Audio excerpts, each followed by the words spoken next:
Assalamualaikum warahmatullahi wabarakatuh. Nama saya Muhammad Ruzaki Mbara Firdaus dengan NIM 140080, kelas PBS 3B. Di sini akan menjawab pertanyaan dari kuis 1A. Pertanyaan pertama, jelaskan sejarah berdirinya asuransi syariah di Indonesia.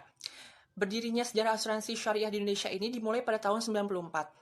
Tepatnya pada 5 Mei tahun 94 tersebut, Tafakul Indonesia mendirikan sebuah PT Asuransi Tafakul Keluarga yang bergerak di bidang asuransi jiwa syariah dan PT Asuransi Tafakul Umum yang bergerak di bidang asuransi umum syariah. Sebelumnya, pada tanggal 24 Februari tahun 94 bisa disebut sebagai tonggak sejarah dalam industri asuransi berbasis syariah di Indonesia. Di waktu itu juga PT Syarikat Tafakul Indonesia didirikan. Hal tersebut dibuat sebagai bukti nyata terkait komitmen dan kepedulian terhadap perkembangan perekonomian Indonesia berbasis syariah. Bukti perwujudan ini juga ditunjuk untuk kemakmuran yang adil bagi seluruh masyarakat Indonesia. Singkat cerita juga, Tafakul Indonesia yang mendirikan PT Asuransi Tafakul Keluarga pada 5 Mei tahun 94 tersebut akhirnya diresmikan oleh Menteri Keuangan. Pada saat itu adalah Mar'i Muhammad. Dan mulai beroperasi sejak tanggal 25 Agustus tahun 94. Sedangkan untuk Tafakul Umum diresmikan oleh Menristek atau Ketua BPPT, Profesor Dr. B.J. Habibie, selaku Ketua sekaligus pendiri HMI, dan mulai beroperasi sejak 2 Juni tahun 95. Nah, semenjak itulah keduanya menjadi pelopor dalam industri asuransi syariah dan menjadi terdepan di bidangnya. Kiprah Tafakul Indonesia dalam perekonomian bangsa melalui asuransi berbasis syariah telah menarik minat banyak investor dalam dan luar negeri. Pada tahun 97, Syarikat Tafakul Malaysia BHD atau STMB menempatkan modalnya di perusahaan untuk menjadi salah satu pemegang saham.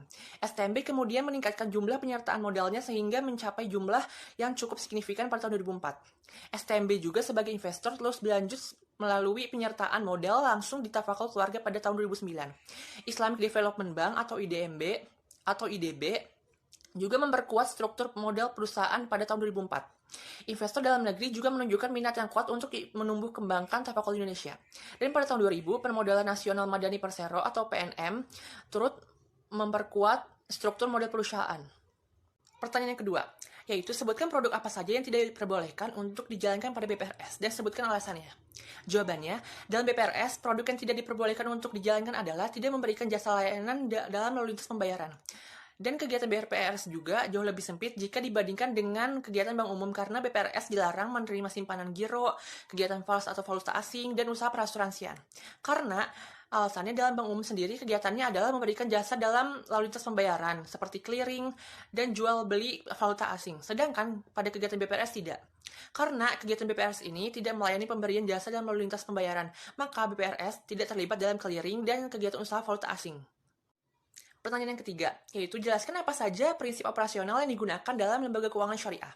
Jawabannya, prinsip operasional lembaga keuangan syariah itu ada 4, yaitu yang pertama prinsip keadilan, yaitu berbagi keuntung atas dasar penjualan real yang disesuaikan dengan kontribusi dan risiko pihak masing-masing pihak.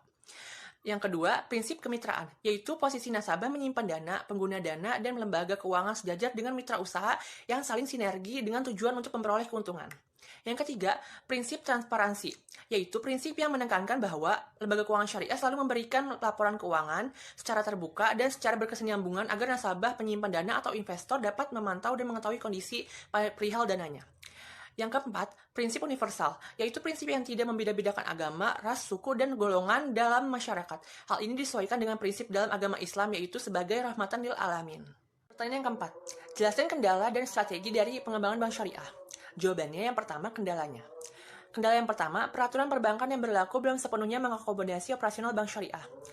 Kendala yang kedua, sosialisasi belum dilakukan secara optimal. Kendala yang ketiga, jaringan kantor bank syariah masih terbatas. Kendala yang keempat, sumber daya manusia yang memiliki keahlian mengenai bank syariah masih terbatas. Kendala yang kelima, persaingan produk perbankan konvensional sangat ketat dan sehingga mempersulit bank syariah untuk memperluas segmen pasar. Yang kedua, strateginya. Strategi yang pertama, melakukan perluasan pasar yaitu dengan mempunyai strategi memperluas pasar, terutama untuk masyarakat yang belum menggunakan atau mengetahui jasa bank syariah melalui sosialisasi secara langsung. Strategi yang kedua, melakukan kegiatan pendidikan pada masyarakat dengan mengenalkan perencanaan keuangan dan tabungan dalam bank syariah. Langkah yang dapat dilakukan dalam memberikan pendidikan masyarakat diantaranya adalah mengadakan pelatihan, ceramah, dan seminar sehingga dengan sendirinya masyarakat mempunyai kesadaran yang tinggi dan mampu menumbuhkan informasi tentang bank syariah. Strategi yang ketiga, program pengembangan segmen pasar, yaitu dengan memahami profil segmen pasar yang dihadapi, tentunya bank syariah akan dapat merumuskan strategi pemasaran yang lebih tepat demi menjangkau pasar yang lebih luas. Strategi